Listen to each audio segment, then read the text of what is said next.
Hey, what's up everyone? Welcome back to another video here at Red Dirt Reptiles. For those of you who don't know, I'm Corey, and for those of y'all returning, let's get right into it. What's up everybody? In this video we're going to cover breeding, and I want everybody to keep in mind that breeding is not for everybody, shouldn't be for everybody. It takes a lot of time and dedication toward each individual species that you do to achieve success. This isn't just throw two lizards together and hope for the best. A lot of times that will lead toward disastrous situations. How do you really know when your animals are ready to breed? If you've done your correct research, your female will be exhibiting signs of gravidity and ready for mating. And at that time, you start to introduce your male. This is not going to come with this particular species anytime earlier than about 14 months old. You may, as a matter of fact, at 14 months old, reach sexual maturity and find your, first cycle of eggs. More than likely, it's going to be duds. That's about normal for every first lay. Past that, you will pretty much just wait for seasoning. Like I said, from August to May, you want to introduce your male to the female or female to the male. It doesn't really matter as long as where the female goes back to, there's a positive nesting section or nesting spot or nesting box. If you don't have a nesting box, you could have them go egg bound and pass away, and that's no good. You lose your animal and a possible chance at a clutch of beautiful animals. So with these guys, whenever you introduce them together, you'll start by, like I said, adding them together. You should see a good amount of head bobbing. From this guy right here, good amount of head bobbing. And then if he is receptive toward the female, which 9 times out of 10 they are, you'll see him go up and start tongue flicking over her body, just kind of tasting her scent and making sure that she's exactly what he smells.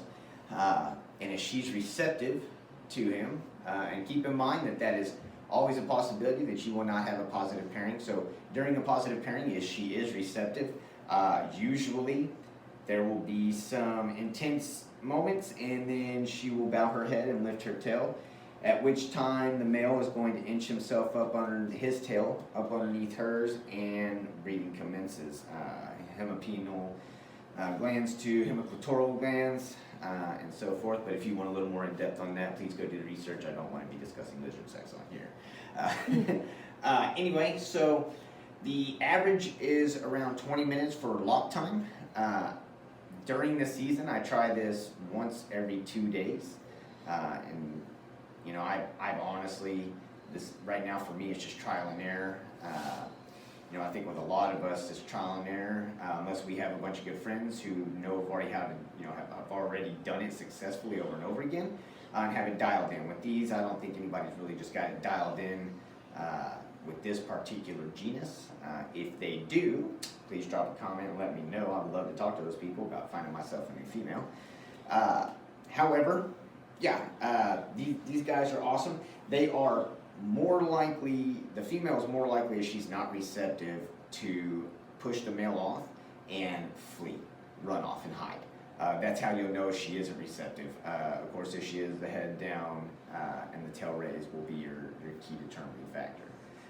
In the chance that she is not receptive, get them out. You know what I mean? Get the male out of there. You don't want to have two animals that are non-receptive to each other. It's not going to pair up. You just lead yourself to a disastrous situation.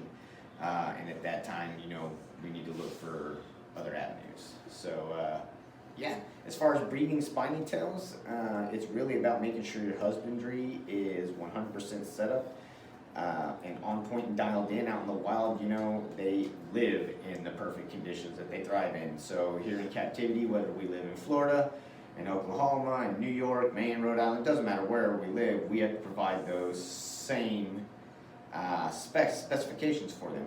And to maintain that, it may take less money here or more money here. Here I can tell you I got at least 1,600 in this guy's enclosure, his final enclosure.